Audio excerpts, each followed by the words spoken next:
Hello, welcome to your first masterclass of 2026, or whatever you're choosing to watch this. So I am so happy and grateful to be here with you. Welcome to Phoenix Rebirth. Now, this is actually part 2. So if you haven't watched part 1 yet, then definitely go back and watch that, okay? That was filmed in December. And I want you to know that whenever you are coming into this membership, Legacy Leader Circle, whenever you feel guided to come to this membership, it is the right time for you.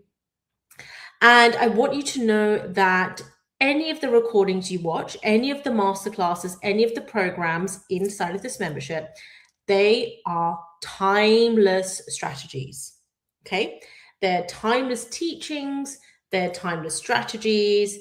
They are completely independent of any situation you're in, any industry you're in, just any race, any faith, any gender. It is completely applicable because, as I said, these are timeless principles and teachings as well as the actual strategies, okay? And these are things that I've learned. I've been in masterminds that I paid multiple thousands, tens of thousands to be in. I have and learned from. I've been under mentors such as Bob Proctor, like live as a Bob Proctor consultant, and many other mentors as well. And I've taken my own life experience, okay, as a human being, okay, as a mother, as a wife, as a daughter, as a sister, as a human being, as well as yes, my knowledge as a doctor and a holistic practitioner. So this is not medical advice, but of course that knowledge comes in as well. All right. So I want you to know that whenever I do say things like January 2026 or December 2025, like I don't want you to feel disappointed that, oh, this is not going to apply now. It does. Okay. And I intentionally take a lot of effort to really ensure that what I'm teaching you, and it's something that's worked for me, first of all. So I've always tried and tested it myself, first of all, and mastered it, or I'm in the process of mastering it alongside you. And it is something that is, yes, timeless. So everything I'm teaching you, I teach to my kids, okay? They are two little boys, currently age 6 and 8. I talk to my sister about, who's also a doctor. I talk to my parents about, like, this is for everybody, okay? So just wanted to put that in there. Now, Phoenix Rebirth, what do I mean by this? There comes a time often in our life when it's been a real dark night soul moment. And it may be a moment that actually feels like a lifetime, okay? And this could be, for example, like a health issue. I certainly know when my little one, my firstborn, was in the special care baby unit, and I was in high dependency unit after birth, and wondering, like, what happened? Like, didn't I do all the things right? And all of those questions and doubts that you grow through, okay? So all of these different things, when I was in a tsunami, when my teachers told me there's no way you'll ever be a doctor, you're like the worst in the whole class, just whatever it is, there comes a time in your life when you start to really pull on something deep from within you, okay?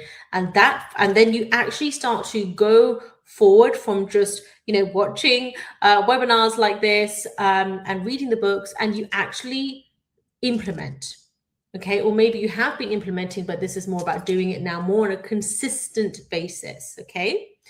And that for me is the Phoenix Rebirth, right? You are a phoenix rising up from the ashes, and that is you activating, awakening the wealthy warrior, legacy leader within you, okay?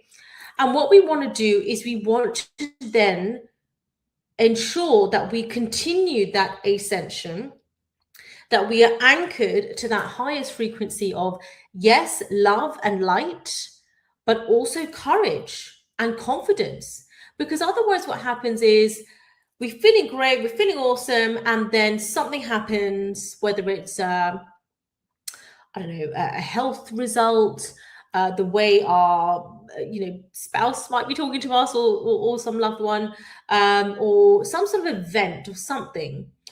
And what happens is, when you act from just motivation alone, it can often then drag you down, and sometimes very quickly, especially when you're like a busy parent and you're working full time. You know, I'm doing all these things too. I can literally do this in my lunch break.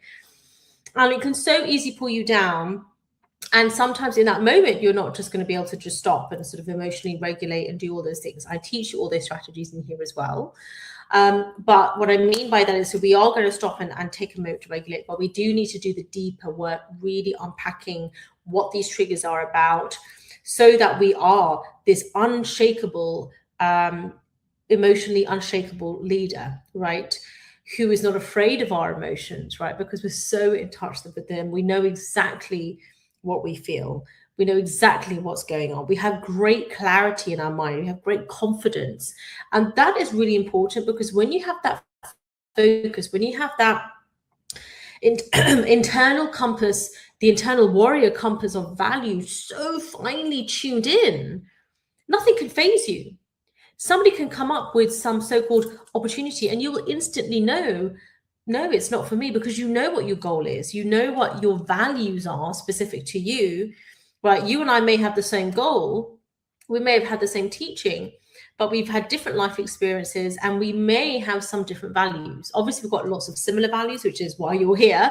But there will be other differing values. They're not right or wrong. They're just different. And that will make a difference on your chosen strategies and the aligned opportunities for you. This is why it's so important to really, a legacy leader is someone who's so tuned into their own internal compass of values that's why you can't be shaken, because you know exactly what it is that you're doing, right? It doesn't mean that you have all the answers, but you know how to get the answers. And you also know if it's even worth finding out the answer for certain questions, okay? So with Phoenix Rebirth, for me, it was very much just this kind of concept.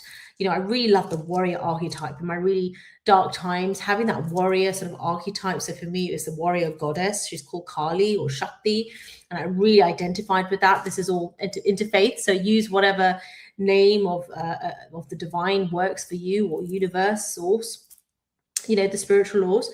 But for me, that really helped to just tap in and ultimately embody that from within myself.